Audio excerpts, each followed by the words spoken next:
El niño de la sierra de Tlachichila, Zacatecas. Fue en una noche sin luna cuando el frío raspaba como lengua de gato que me tocó subir a la sierra de Tlachichila. No fue valentía, fue terquedad y deuda. A mi hermano menor Tomás lo teníamos perdido desde septiembre. Se fue tras una risa de niño. Eso juraron los que lo vieron, y no volvió ni el eco de su nombre. La gente dijo lo de siempre: no lo sigan si llama. Pero uno aprende tarde las lecciones que duelen. Los pinos se mecían como viejos que no quieren dormir. El aire olía a resina cortada y a pozos de agua quieta. Llevaba una lámpara de queroseno, una cuerda y un rosario. Mi abuela me apretó la muñeca antes de irme. Si lo oyes reír, muérdete la lengua. Si te habla, reza al revés. Si lo ves, no lo mires a los ojos. Yo asentí con la soberbia de los desesperados y me eché el monte a los hombros. La vereda era una vena oscura que subía en zigzag. El suelo crujía con agujas de pino y huesitos de insecto. A mitad del camino, el viento cambió de dirección. Trajo un aliento tibio, como de boca de niño que corrió demasiado. La lámpara parpadeó, dejó una hilacha de luz amarilla, y en ese hilo colgué el valor como si fuera ropa mojada. Primero lo oí lejos, como quien juega detrás de una cortina. Una risa redonda, clara, de dientes chiquitos. Se quebró pronto en un «¡Ándale!», apenas soplado. Se me entumió la nuca.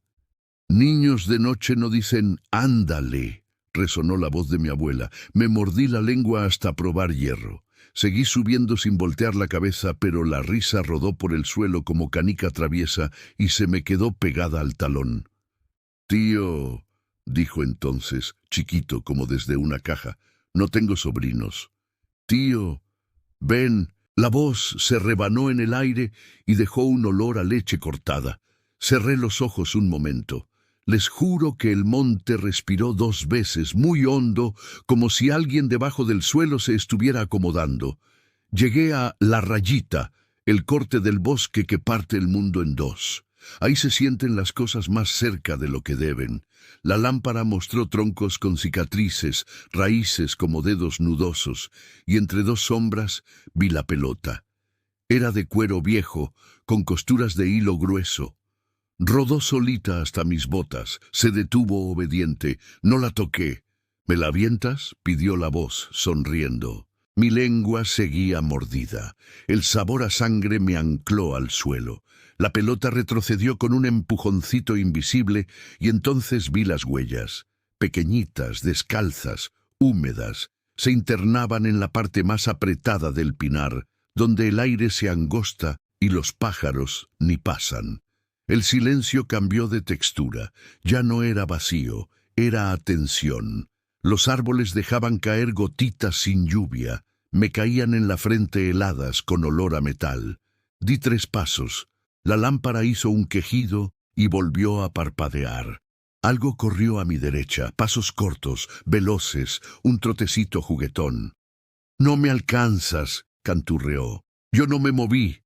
El frío me subió por las espinillas como hormigas mojadas. A lo lejos, un aullido se quebró a la mitad, como si al coyote lo hubieran callado con la mano. La risa del niño se volvió más aguda y se cortó en seco. En su lugar nació un gemido finito, alargado, que se estiró como hilo y no se rompió. Ese sonido no tenía edad. Era el lamento de algo que recuerda el susto eterno. Entonces supe que ya estaba adentro del juego y que el juego tenía ganador desde antes de empezar. «Tomás», susurré apenas para mí. El nombre se me devolvió multiplicado, como si 100 bocas debajo de la tierra lo probaran al mismo tiempo. «Tomás, Tomás, Tomás». Cada repetición venía con un golpecito en el suelo, como de canica que choca contra otra. Me temblaron las rodillas. «A ti no», dijo el niño cerca, tan cerca que sentí su vaho frío. «A ti no te llamé». Una manita rozó mi codo. Era una caricia de hielo. La lámpara se apagó como si la hubieran soplado. La oscuridad se adelantó un paso y me tragó los hombros. Vi apenas el contorno de los pinos como lanzas recortadas. Me colgué el rosario al puño. Las cuentas estaban tan frías que dolían. «Jugamos a las escondidas», propuso la voz, ya sin risa. El bosque acomodó sus sombras para que yo dijera que sí. «No», alcancé a rezar, al derecho y al revés. «No juego». Algo chasqueó la lengua, molesto, muy niño. Luego, un suspiro tan hondo que pareció venir desde 1915. Mis ojos fueron aprendiendo el negro. Vi una lucecita ahí adelante, una luciérnaga estacionada sobre la corteza. «Por aquí», cantó de nuevo, y la luz se movió como si llevara cuerda. No la seguí de frente. Di un paso al costado, como me enseñaron para engañar a un toro. La luciérnaga titubeó y se partió en dos. Una se fue a la izquierda, otra a la derecha. El bosque se rió callado. Había caído la noche sin pedir permiso. El grito vino entonces. No salió de una garganta sola, salió del monte entero. Era un grito de niño que dura más de lo que un niño puede, y se iba volviendo flauta rota, y después viento con puntas, y al final un rechinido de dientes de caballo espantado. Me tapé los oídos con los puños, pero el grito entró por los pies, por las manos, por la memoria. Mi nombre, ya no el de Tomás, apareció dentro de ese grito como una espina. «Ven», no fue súplica, fue instrucción. Las sombras empezaron a cambiar de lugar sin moverse. Yo seguía en el mismo sitio, y sin embargo, el árbol de la cicatriz ya no estaba a mi izquierda. La raíz, dedo, ya no tocaba mi bota. La sierra me estaba girando como una tapa de frasco. Una carcajadita cortó el grito por el centro, la clase de risa que suelta un niño cuando se esconde demasiado bien. Lloré sin ruido. El rosario apretado me devolvió la forma de mis dedos. «No me mires», dijo la voz, esta vez en mi nuca. «Si me miras, aprendes mi camino, y si lo aprendes ya no sales». Quise preguntar por qué, pero la pregunta se enredó en un olor a pólvora vieja, a cuero sudado, a pánico de bestia. Vi, sin ver, una sombra menudita cruzar frente a mí, un sombrerito de palma ladeado, una camisa con botones disparejos y la marca de una herradura en la pantorrilla, el caballo. Entendí el accidente como si lo estuviera oliendo, el relincho rajado, la patada ciega, el polvo tragado para siempre. El niño corrió hacia la izquierda. Yo sentí el tirón en los pies para ir detrás. Me clavé las uñas en las palmas y recité al revés, como me dijeron, hasta que me dolió el cerebro. «No me sigas, pues», murmuró dolido. «Entonces, ¿a quién voy a ganar?» Esa pregunta me partió. Hubo compasión, sí, pero del tipo que duele como vidrio. El bosque aprovechó mi flojera de alma. Las luciérnagas se alinearon, haciendo una veredita de pan caliente. Daban ganas de pisarla. «Tomás», volví a decir, ya no para mí. El nombre cayó en algún punto lejos y no rebotó. Silencio, como de pozo con nudo al fondo. La risa volvió, más pequeña, más insistente.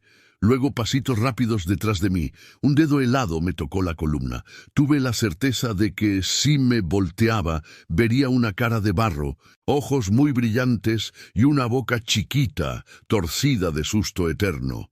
Y supe que esa imagen me pondría a caminar para siempre.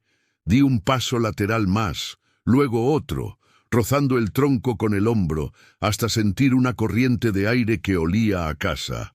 Humo de cocina, tortilla casi lista, un perfume invisible de llama bajita. Me agarré a ese olor como a una cuerda. El grito se desgranó en sollozos secos. «No te vayas», dijo la voz, ahora sí niño, ahora sí quebrándose, ahora sí pidiendo. «No puedo quedarme», respondí sin voz. Entonces, ¿quién juega conmigo? La pregunta se quedó clavada en la corteza.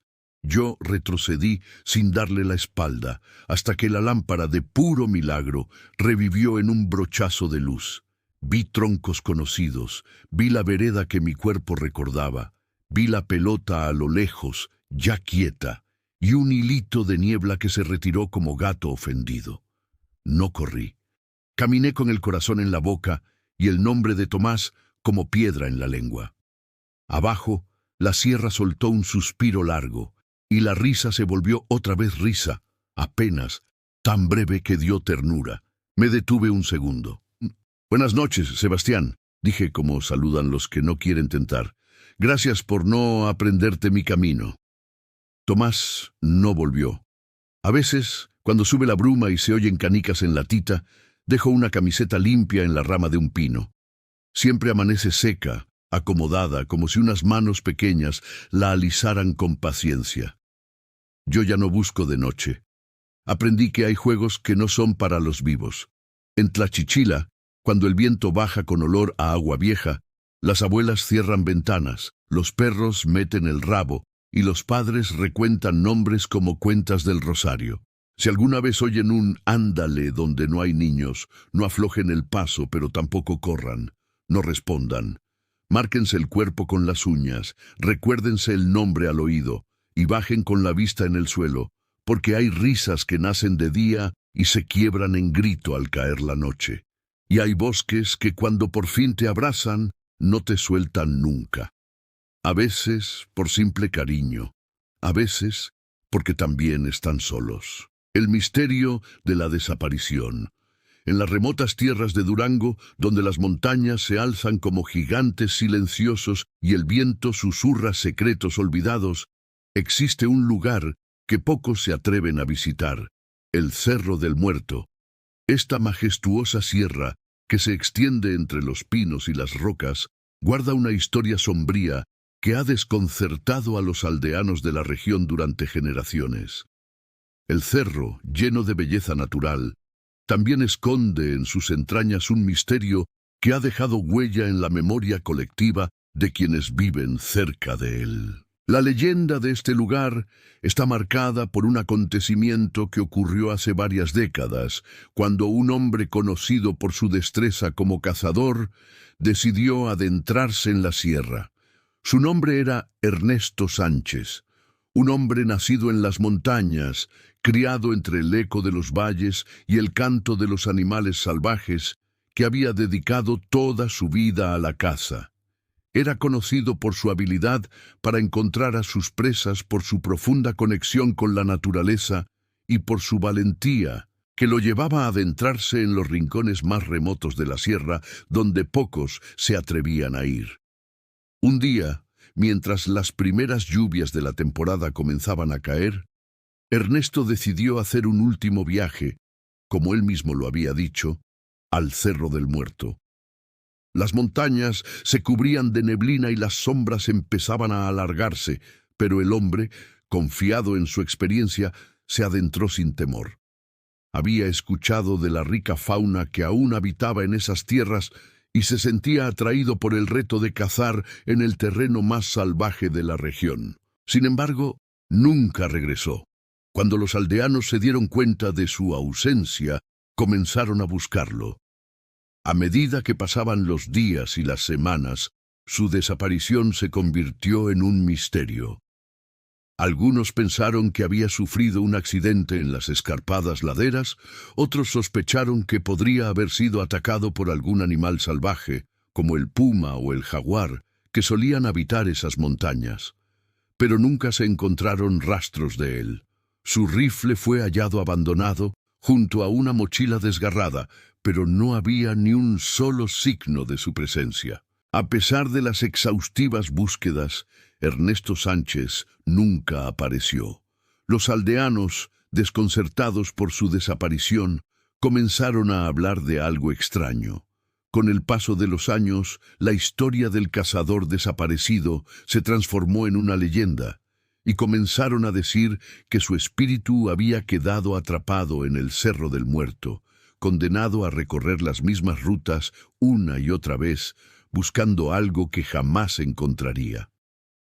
Los relatos de aquellos que se atrevieron a adentrarse en la sierra a lo largo de los años son escalofriantes. Algunos dicen haber visto su figura en la distancia, caminando lentamente entre los pinos, siempre al borde de la visión, como si estuviera observando a quien se acercara. Otros han oído sus pasos, pesados y constantes, siguiéndolos, pero al volverse, no hay nadie allí.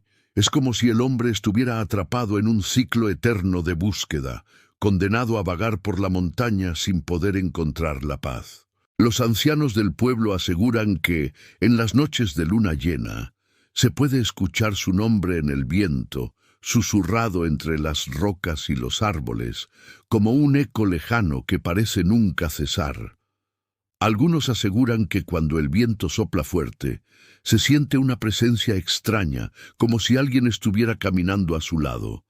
Y algunos, los más temerosos, aseguran que es posible sentir los pasos de Ernesto, que lo siguen de cerca, sintiendo una presencia invisible, pero aterradora, que se acerca cada vez más. Ernesto Sánchez, el cazador desaparecido, nunca dejó de ser parte de la historia del cerro. Su espíritu, según los aldeanos, sigue buscando lo que perdió, atrapado entre las rocas, los pinos y las sombras del Cerro del Muerto. Y aunque los años han pasado, los relatos continúan, y aquellos que se atreven a caminar por el cerro en busca de aventura o de paz, a menudo regresan con historias extrañas que no pueden explicar. Cada uno de ellos tiene su propio encuentro con el misterio. Algunos simplemente sienten una mirada que los observa, otros juran haber visto su sombra entre los árboles. Y algunos, los más valientes, han llegado a escuchar su nombre en la distancia como una advertencia, un recordatorio de que el espíritu de Ernesto aún camina por esos senderos. Encuentros con lo desconocido. Pasaron los años, y aunque la historia de Ernesto Sánchez se fue desvaneciendo en las conversaciones cotidianas del pueblo, algunas personas, como siempre ocurre con las leyendas, sintieron la necesidad de comprobar por sí mismas la veracidad de las historias que circulaban. Entre ellas estaba Javier, un joven de la región que, desafiando las advertencias de los aldeanos, decidió explorar el Cerro del Muerto y ver si realmente los relatos sobre el espíritu de Ernesto tenían algún fundamento. Javier no era un extraño en las montañas. Había crecido en el pueblo y estaba familiarizado con los senderos y la vida en la sierra. Sin embargo, había algo en los relatos de los más ancianos que lo intrigaba, algo que le parecía demasiado misterioso como para ignorarlo. Un espíritu perdido, caminando sin descanso. ¿Qué significa eso?, pensó mientras se preparaba para su expedición.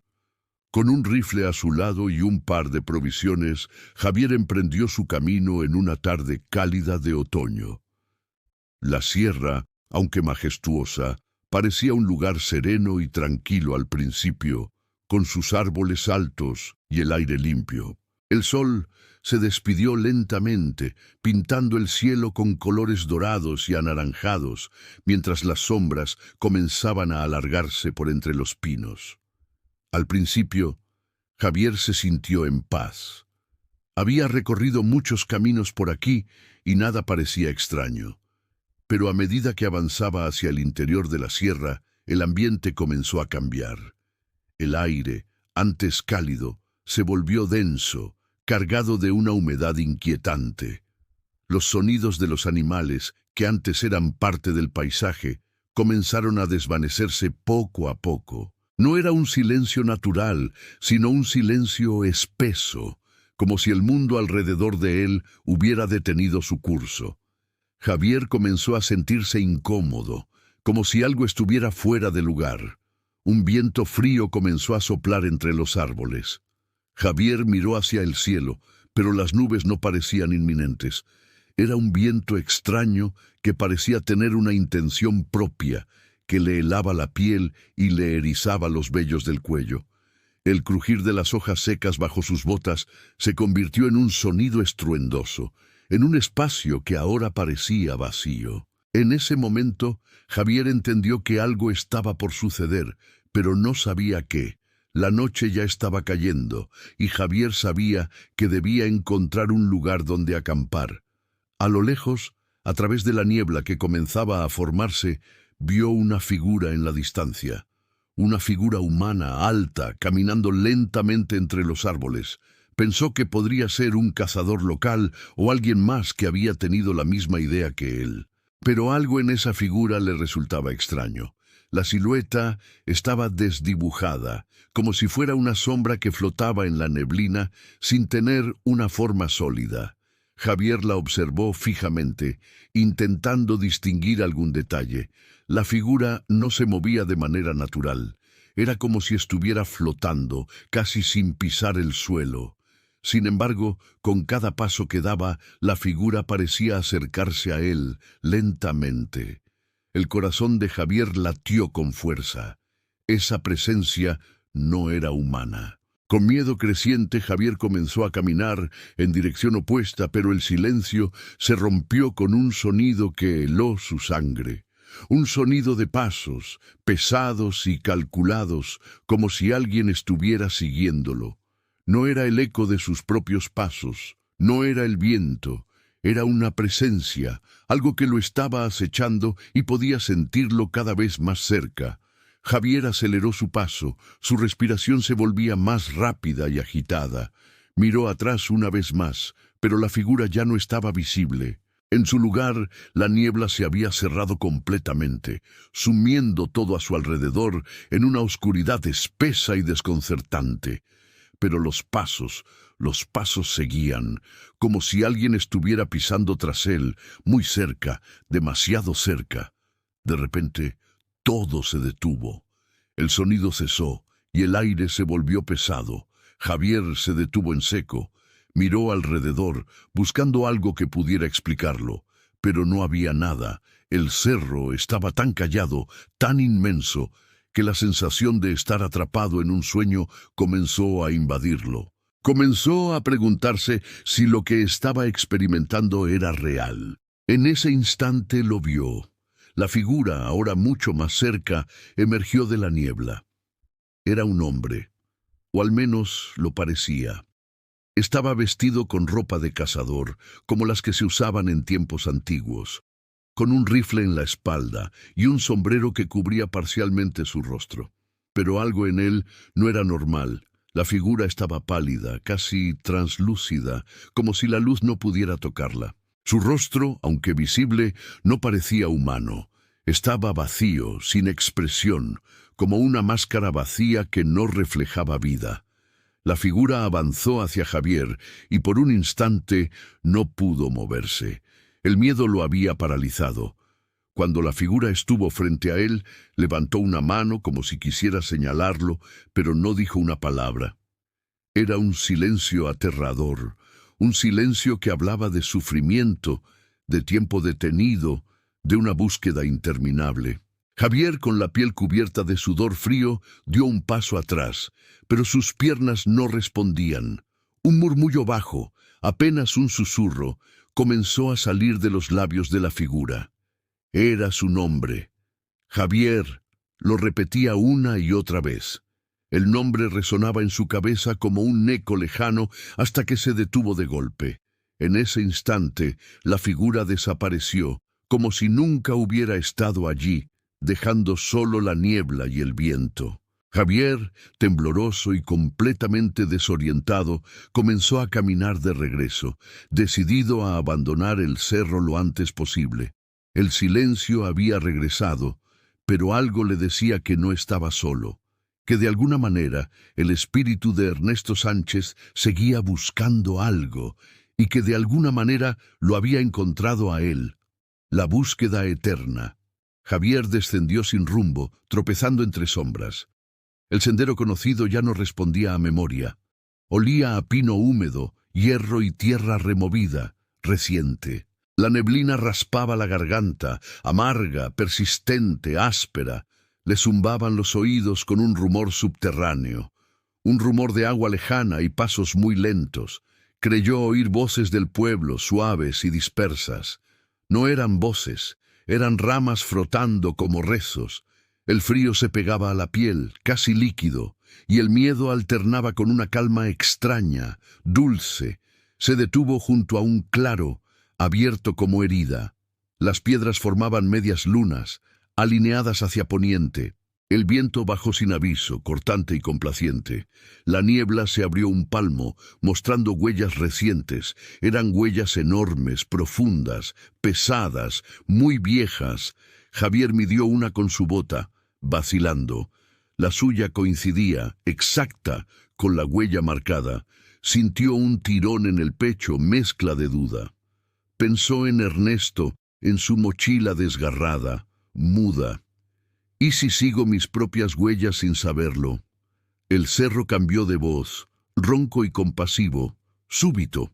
Una venita de agua cantó entre las piedras. El olor a resina se mezcló con humo antiguo. Vio, sobre una roca, un cartucho vacío, verdoso, polvo adherido, óxido y un hilo de cuero oscuro. Al tacto, estaba tibio, como guardado en pecho. Cerró la mano y escuchó una respiración cercana. No venía detrás, nacía dentro de su torso. No corras, no huyas, recuerda la vereda. La frase no sonó afuera. Vibró en su lengua.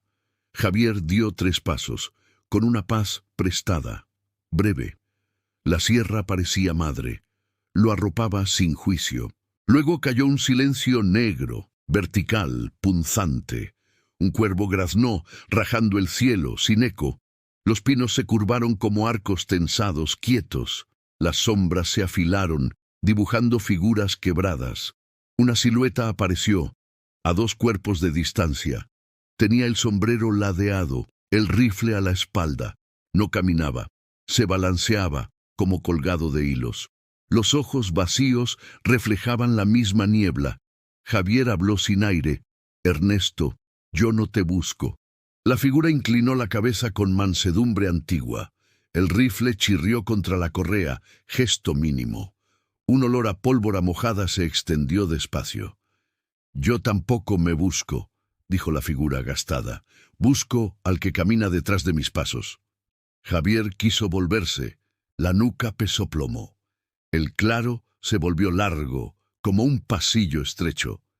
Las piedras crujieron con un compás de funeral. El cielo se emplomó, sin estrellas y sin luna. Me llamo Javier, dijo, para afirmarse adentro. Siempre te llamaste, respondió la sombra, sin boca. Cuando subí por última vez, también era Javier. La frase lo partió en 2, como rayo seco. Vio destellos ajenos, fogón, manta, bota gastada, una fotografía húmeda, un rostro sin contornos, niño. Vio el mismo cerro, un siglo menor igual. Vio a otro Javier desaparecer entre los mismos pinos. Vio a Ernesto pronunciar su nombre con labios cerrados.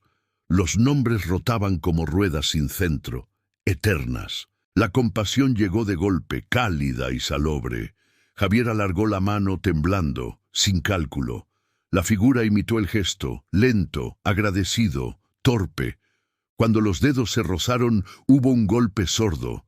No afuera, sino cerca del corazón, muy cerca.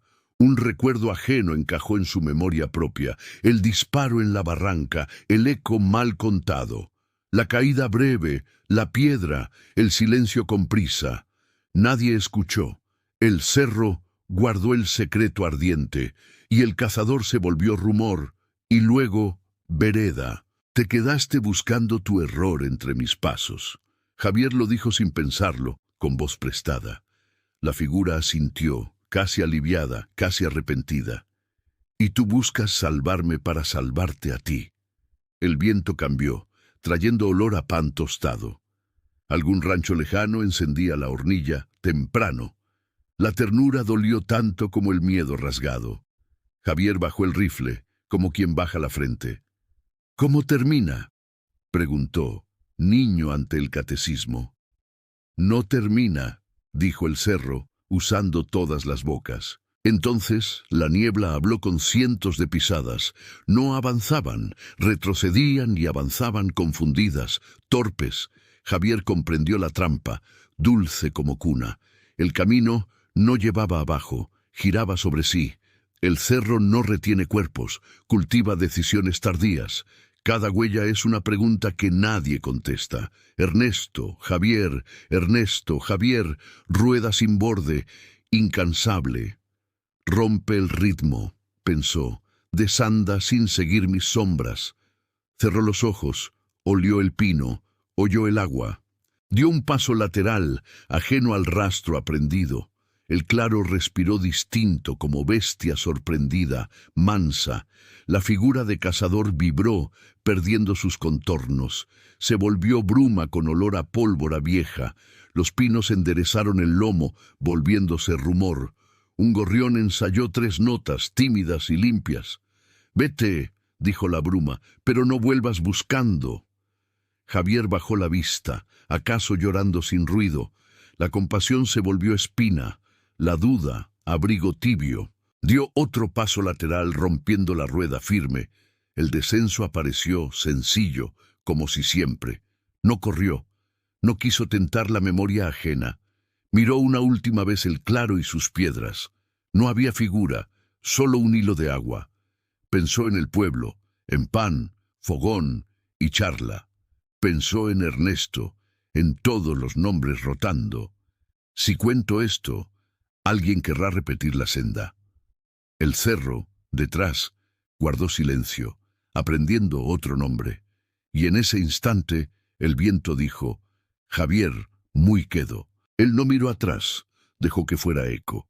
Supo que el ciclo sigue cuando alguien necesita creer.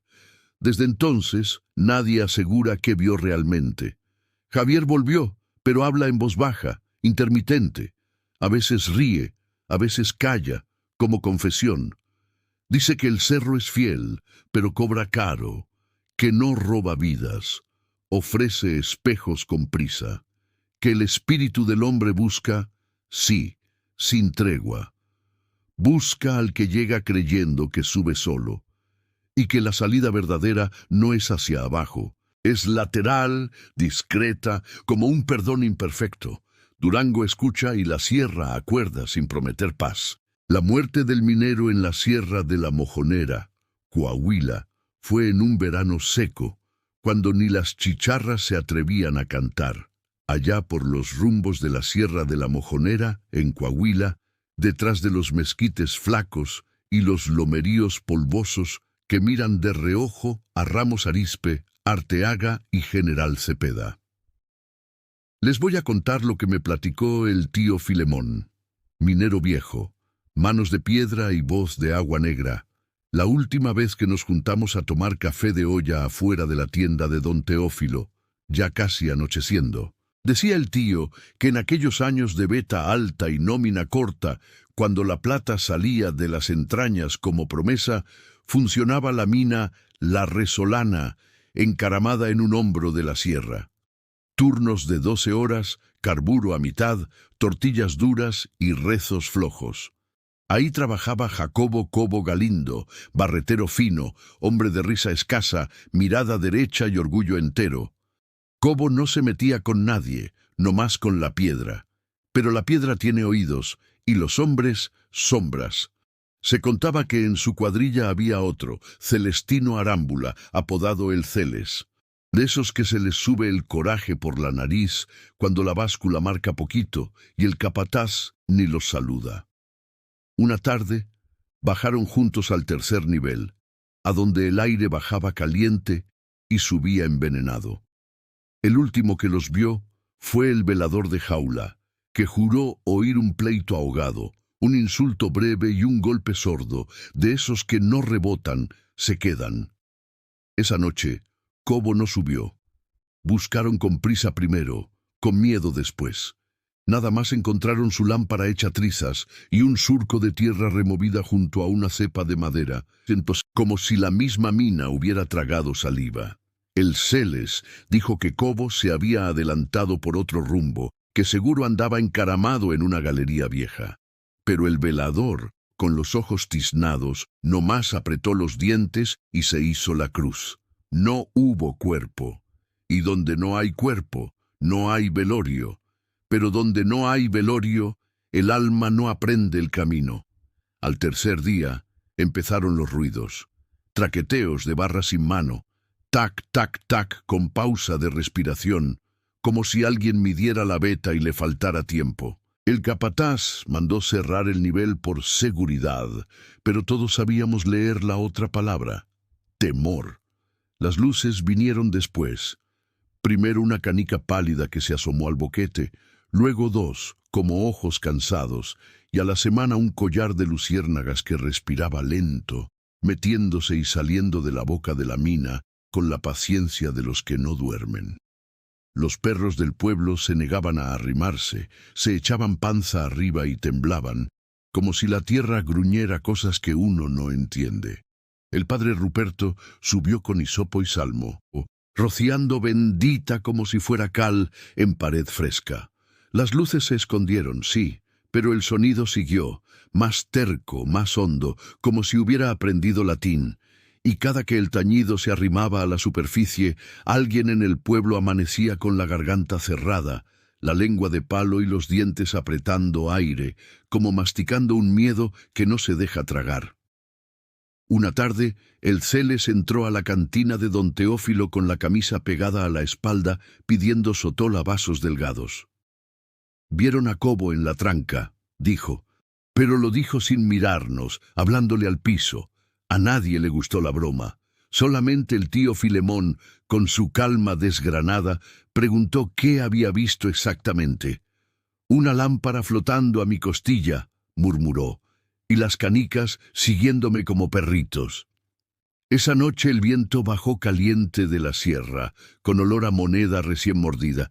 El pueblo entero se acostó tarde, porque hubo quien juró oler sudor de mina en las calles y quien dijo haber visto, a contraluz de la luna, el perfil de un casco asomado en la ventana de la escuela. Las comadres encendieron veladoras, y doña Pánfila, que sabía de hierbas, dejó una línea de sal frente a su puerta. Al amanecer, la mitad de los hombres estábamos reunidos a la entrada de la resolana, más por vergüenza que por valentía. El capataz se persignó sin que lo viera el caporal y ordenó bajar en parejas. A mí me tocó con el tío Filemón. «Si silbas, llamas», me dijo bajito, repitiendo la vieja regla aprendida a golpes, y bajamos por el tiro, tragando sombra. Abajo, el calor se enredaba en el cuello como pañuelo mojado. El carburo escupía una luz chiquita, valiente. No íbamos 20 pasos cuando lo escuchamos. Tac, tac, tac. Pausa. Tac. Pausa larga. No era agua, no era aire. Era trabajo. Era insistencia. El tío levantó la mano y nos quedamos quietos. Y entonces llegó el otro sonido, uno como de piedra frotándose los dientes. «Cobo», dijo el tío, pero no lo dijo con la boca, lo dijo con ese hilo de voz que sale del susto viejo. La luz frente a nosotros se apretó en una bola clara, luego se abrió como flor y dejó ver por una chispa de segundo la curva de un casco y el brillo de una mirada cansada. No caminaba, atravesaba el aire, y a su paso la humedad se apretaba contra la pared, haciendo un pasillito de cortesía. Nos paró enfrente de un costado derrumbado. Tac, tac, tac, marcando en la roca como maestro de escuela golpeando el pizarrón. El tío, terco, hincó una barra y empezó a tantear. No más le dio 2 veces cuando sonó hueco. Atrás de esa costra había un silencio distinto, con sangre. Rascamos con cuidado, yo temblando el doble, hasta dejar una rendija por donde escapó. Un aire añejo que olía a lágrimas secas. No encontramos cuerpo. Encontramos un hueco y una faja de cuero, la hebilla con las iniciales JG, y un mechón de cabello pegado a la piedra como si el muro se hubiera aferrado a su dueño. El tío se quedó helado. El capataz llegó tarde a regañarnos, pero se quedó callado cuando vio la hebilla, y se persignó por segunda vez ese día. Subimos con la faja envuelta en manta. El pueblo se reunió a velocidad de relámpago seco. La viuda de Cobo, que nunca fue viuda legal, besó la hebilla como si fuera pan caliente. Esa noche hubo rezo sin cuerpo, y las luces no se aparecieron en la bocamina. Pero las cosas no se calman nomás porque uno quiere. A medianoche, un relincho quebró el sueño del barrio, y a la mañana siguiente, el Celes no abrió su puerta. Fueron a buscarlo. Lo hallaron sentado en la silla, ojos abiertos, como mirando un túnel que solo él veía. En la mesa, un vaso de sotol intacto, y sobre el mantel, montoncitos de piedritas acomodados como altar de niño. El médico del pueblo dijo apoplejía, para no decir susto. Doña Pánfila dijo otra cosa. Le cobraron la cuenta. Se supo después, porque el miedo habla cuando se le antoja, que aquella tarde de la desaparición, el Celes empujó a Cobo durante el cambio de turno, tentado por la paga de un filón y la prisa del hambre. No lo pensó 2 veces. Pensó que la mina traga y olvida, pero la mojonera no olvida. Mastica despacio. Desde entonces, cada tanto, cuando el verano viene reseco y la luna se afila, se oyen los 3 golpes y la pausa larga, y la canica de luz asoma a preguntar por la hebilla. El capataz quiso clausurar la resolana. Pero el hambre también es capataz, ya sabe. Se trabajó a medias, en silencio respetuoso, y la faja de Cobo se colgó en la capillita, junto a San Nicolás de Tolentino. La viuda dejó una vela encendida un año entero, y dicen los veladores que, en la madrugada, alguien la soplaba y la prendía otra vez, como ensayo de despedida. ¿Y el cuerpo? No, no hubo cuerpo. Tal vez la sierra lo aprendió de memoria, y no tuvo ganas de devolverlo. Tal vez Cobo aprendió a ser luz, porque el camino estaba oscuro. Lo único seguro es el rumor. Que quien baja de noche y silba, llama. Que si te animas a masticar el silencio, escuchas el tac, tac, tac y la pausa que pide justicia. No venganza a gritos, justicia de mina, de esas que llegan sin ruido y se sientan en tu silla. El tío Filemón terminó su café y me dio la espalda. La mojonera no asusta, dijo, enseña, y al que no aprende, lo hace aprender.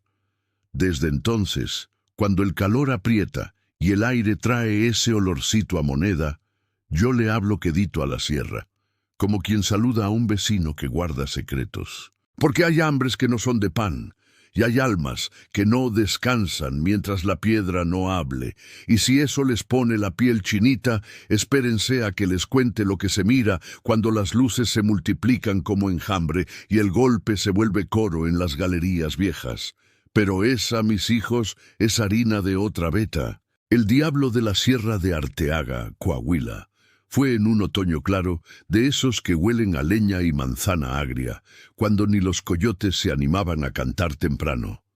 Allá, por los rumbos de la sierra de Tlachichila, entre pinos que rezongan con el aire frío y barrancas que guardan nubes como cántaros, me contó don Eulogio, canas de nieve, ojos que han visto revoluciones y sequías, la historia que les voy a soltar ahora, para que la escuchen con los hombros juntos y las manos cerca del corazón. Decía don Eulogio que el pueblo vivía simple. Molienda en la mañana, comadres en la plaza, chivitos por las veredas, misa en Nochistlán los domingos, y en los días de feria música de tambora que levantaba polvo y sonrisas por igual. Pero en la sierra, donde el silencio se acomoda primero, siempre hubo un rincón con sombra propia. Un sendero de agujas de pino, húmedo y estrecho, al que los muchachos le decían la rayita, porque partía el monte en 2 como hilo de machete. Allá, contaban, jugaba un niño que no crecía, un niño de la revolución, con sombrerito de palma, cara tiznada de sol y sonrisa redonda. La gente mayor sabía el nombre, pero lo decían quedito, como si diera sed, Sebastián. Hijo de arriero, sobrino de sastre, más rápido que las chicharras y más curioso que el hambre. Le tocó correr balas de bravonazos ajenos cuando la revolución pasó por Tlachichila como viento caliente que barre sin mirar apellidos. No murió peleando, eso lo aclaran siempre. Lo tumbó un caballo espantado en medio de una polvareda de gritos y rezo quebrado. Se fue sin confesión ni velorio en regla, porque la guerra no pide permiso para doler. Y desde entonces, decían los más viejos, por la rayita se escucha una risa de canicas, un taconeo menudito, un «ándale, atrápame», que se cuela entre pino y oyamel, como si el monte tuviera patio de escuela. Yo conocí ese camino cuando acompañé a don Eulogio a buscar hongos de lluvia. El aire bajaba limpio, con filo de metal nuevo, y el piso soltaba ese olor a tierra despierta que hace cerrar los ojos de puro gusto. Él caminaba con una paciencia de santo perezoso, tocando los troncos, saludando rocas, como quien visita parientes antiguos. De pronto se detuvo, levantó la mano y me dijo, ¿oyes? Primero fue nada, luego muy bajito, como si alguien golpeara con un palito hueco, tim, tim, tin, y después la carcajadita de un niño a la mitad del mundo. No era eco de aves ni juguete de viento. Era risa de dientes de leche, esa que uno reconoce aunque le haya cerrado la infancia hace años. No lo sigas si corre, me advirtió. El monte lo quiere y se lo presta a ratos, pero al que se le antoja jugar, lo pierde. ¿Cómo que pierde?, le digo. Pues sí, pierde camino, pierde pasos, pierde nombre un rato. Y hubo quienes lo perdieron para siempre. El relato vino como agua por canal. Una mujer que subió a buscar a su madre cabra, oyó canicas y palmadas, y siguió la luz de una lámpara chiquita entre los pinos. Bajó 3 días después, con la mirada vacía, el rebozo mal puesto y las rodillas raspadas. No supo decir por dónde fue, nomás dijo, jugamos a la escondida. Otro, un arriero joven, juró ver al niño corriendo con una pelota de cuero. Lo siguió hasta que cayó la tarde, y cuando quiso volver, el bosque no tenía puertas. Sus mulas regresaron solas, con los ojos reventados de miedo. Él, no, porque así es el detalle. De día, la risa es de juego, pero cuando cae la noche y el frío se planta, la risa se encoge, cambia de sombra y se vuelve grito finito largo, de esos que no rompen el aire, lo almidonan. Y al que alcanza ese grito con los oídos abiertos, se le desordenan las brújulas de adentro. Don Eulogio tenía su teoría. Ya ven cómo son los viejos que han pensado mucho. El niño no asusta, decía. El niño repite. Repite el momento en que el caballo se alzó. Repite el polvo, el susto, la mano que no llegó a tiempo. Repite la risa que se le atoró cuando la muerte le puso el dedo. Y si tú te metes a su juego, repites con él, hasta que alguien te llama, o ya no te llaman. Aquella tarde encontramos hongos rojos, 2 piñas cerradas y un hallazgo que me torció el ánimo. Una bolita de vidrio, raya de cielo adentro, medio enterrada junto a una raíz. La limpié con saliva. La bolita pesó como si guardara una lágrima vieja. Canica de las buenas, dijo el viejo. No te la lleves. Las cosas del monte se devuelven al monte. Obedecí, más por respeto que por creer. La dejé donde estaba, y apenas solté los dedos, escuché cerquita el trotecito de un niño descalzo, no más 3 pasitos y una risita hecha migaja. Se me erizó la nuca. Me contó también lo de los gendarmes. No crean que la autoridad no lo intentó. Subieron 2, con farol, libreta y cara de «a mí no me asustan». A las 2 horas, el farol se veía moverse como luciérnaga borracha. Uno bajó arrastrando pies, con olor a monte pegado en la piel, murmurando que el changuito lo había hecho recorrer el mismo tronco 10 veces. El otro tardó hasta el amanecer. Traía barro en la lengua y espinas en las palmas de las manos. No se reía desde entonces, dicen. Se le olvidó. No falta quien se ponga valiente por imprudente. Una pandilla de muchachos, los de la moto vieja y el altavoz, juró que haría el reto del niño de Tlachichila. Seguir la risa hasta atraparla en video. Subieron a la tarde, bajaron a la prisa y uno de ellos, el más chistoso, se detuvo a media vereda porque oyó su nombre en voz de primo chico. Nadie lo vio irse. Nomás se apagó su lámpara de teléfono y el bosque cerró el telón con olor a resina cortada. A la semana apareció su chamarra colgada en un pino, seca, limpia, como recién planchada por la sierra. Triste pero limpia. El papá dijo que quizá andaba en Estados Unidos. Las mamás cruzaron los dedos en silencio, como quien cose una boca ajena con hilos invisibles. La abuela Cata, que sabía de remedios para el susto, dejó dicho un modo de volver si uno se extravía: sentarte sobre tus manos, callarte las ganas de llorar, morder una ramita de ocote y hablarle al niño como se le habla a los pollitos. Mi rey, ya estuvo.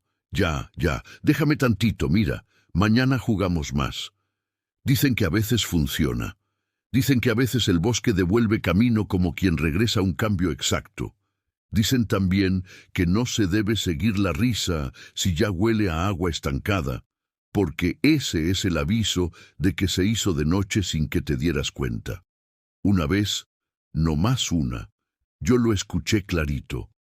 Habíamos subido por leña, y el monte estaba tan quieto que se oía el sudor. Entre dos pinitos brotó la carcajadita, y luego un «ash» tonto de niño que se cae y se levanta. Miré al viejo. El viejo me miró. «No lo busques con los ojos», me dijo. «Si te nace llorar, no llores fuerte. Si te nace correr, amárrate los pies con el pensamiento». Yo apreté la mandíbula hasta que me dolieron las muelas. La risa se alejó como hilito de agua. El bosque, que ya se estaba encorvando, se enderezó otra vez. «¿Y por qué no se va?», pregunté con esa rabia mansa de no entender.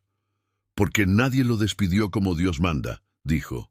«Porque lo que no se vela se queda pidiendo turno. Porque en la guerra, mijo, hubo muchos que no supieron que estaban muertos hasta que se acabó el ruido, y luego ya no hallaron casa». Al despedirme de don Eulogio aquella tarde, la sierra soltó un aire frío con sabor a piñón. Él me puso la mano en el hombro. «Si algún día te llama, ándale, acuérdate, los niños no llaman así. Los niños de veras gritan tu nombre o lloran. Ese ándale lo aprendió de los hombres que no miraban atrás. No lo sigas. Es una trampa blanda, de las que se pisan sin sentir. Desde entonces, cuando el cielo se pone durazno y los pájaros cambian de árbol para dormir, yo no paso por la rayita sin saludar quedito: «Buenas tardes, Sebastián». Y no me da vergüenza. Al contrario, el saludo me ordena el paso, como si el monte supiera mi nombre y yo supiera el suyo. A veces me parece oír, lejitos, el golpeteo de canicas en una tapa de lata, y me detengo lo suficiente para que la nostalgia haga su trabajo, y no más. Porque hay formas de cariño que huelen a precipicio. Si alguien les dice que no existe el niño de la sierra de Tlachichila, ustedes nomás pregunten por los que no regresaron a la cena, por los rebozos colgados en los pinos, por las chamarras limpias en lugares imposibles y por los perros que de pronto se niegan a cruzar una línea de sombra invisible.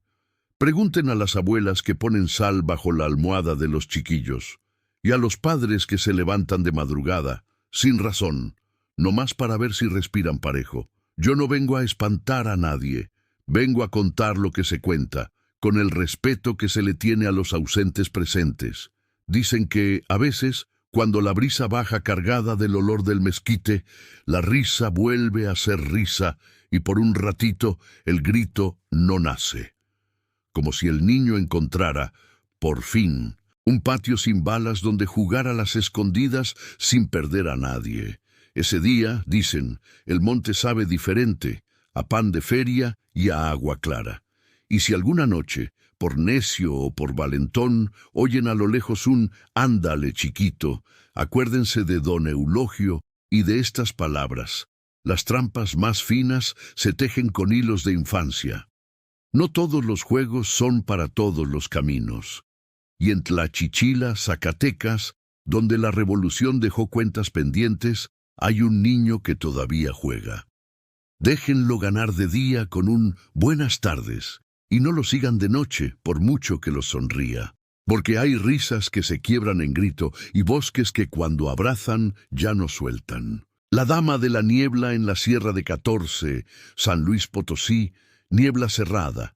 frío que muerde, camino empedrado del Cerro de 14, San Luis Potosí a tus espaldas, Real de 14, dormido, sin perros que ladren. La ves, vestido blanco, hilachas de luna pegadas al barro. Camina hacia ti sin mover los pies. La niebla la empuja como si respirara por ella. No oyes pasos. Oyes pujidos de mina vieja, cadenas húmedas, rezos rotos. No corras, no grites, no respondas su nombre, porque no tiene uno, tiene muchos. Los que le robó a los que la miraron de frente, dicen los arrieros que fue mujer de la revolución, dicen que la injusticia la dejó sin tumba, sin cruz. Dicen, pero la niebla no dice, cobra, se para a 3 metros. La cara no aparece, solo un claro más oscuro. El vestido gotea agua donde no hay lluvia. Huele a pólvora mojada y a metal recién mordido. Te mira sin ojos y te recuerda a alguien. La memoria arde. No sabes a quién. Vuelve lo mío, susurra con voz de cantera. No mueve la boca. Te habla adentro, como si aflojara tornillos del cráneo. Tu nombre suena mal en tu cabeza, como moneda falsa, como campana rota. Detrás, la Sierra de 14 se cierra un poco más. Los nopales se vuelven sombras con púas largas. La niebla se cuela por tus mangas, te lame los codos, te pesa la lengua. Cada respiración trae arena y ceniza. Cada parpadeo cambia el camino del lugar. Te acuerdas de las historias, el minero que no llegó a misa, la pareja que siguió una voz dulcita, el turista que quiso la foto perfecta. Todos dejaron algo. Un zapato, una medalla, el teléfono abierto en grabando. La dama se llevó lo demás. No mires sus manos, no son manos, son vendajes de humo, vendajes que aprietan nombres hasta borrarlos. Si te tocan, vas a recordar su último grito, y cuando lo recuerdes, lo repetirás por ella, toda la noche, hasta que amanezca sin ti. Vuelve lo mío, repite. La frase pesa como un tiro enterrado. ¿Qué es lo suyo? ¿Una promesa? ¿Un apellido? ¿La bala que no falló? Abres la boca para decir, no tengo nada. La niebla te lo saca, te saca el no. Te deja el tengo, ves sombras de sombreros en la bruma, correas, cartucheras, un brasero sin fuego, una mujer arrastrada por botas que no tienen dueño, el disparo amordazado por algodón, el silencio después, y el olvido, siempre el olvido. La dama se acerca un paso, el vestido cruje como sal en costra. La sierra te empuja por la espalda, lento, obediente. Te va colocando donde otros se pararon, exactamente ahí. Donde la niebla memoriza huesos. No corras. Si corres, no llegas. Si rezas, reza sin sonido. Si lloras, no dejes que una lágrima caiga. La niebla guarda lo que toca. Vuelve lo mío. Susurra por tercera vez. Y ahora lo entiendes. Quiere tu historia, no tu sangre. Tu rastro, no tus pasos.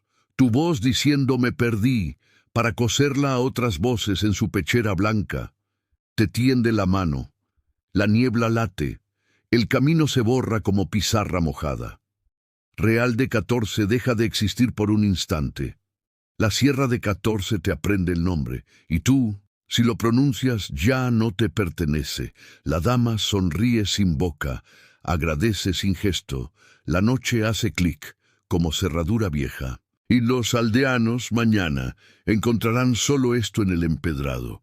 Una huella húmeda mirando al barranco y un hilo de niebla que no quiere levantarse.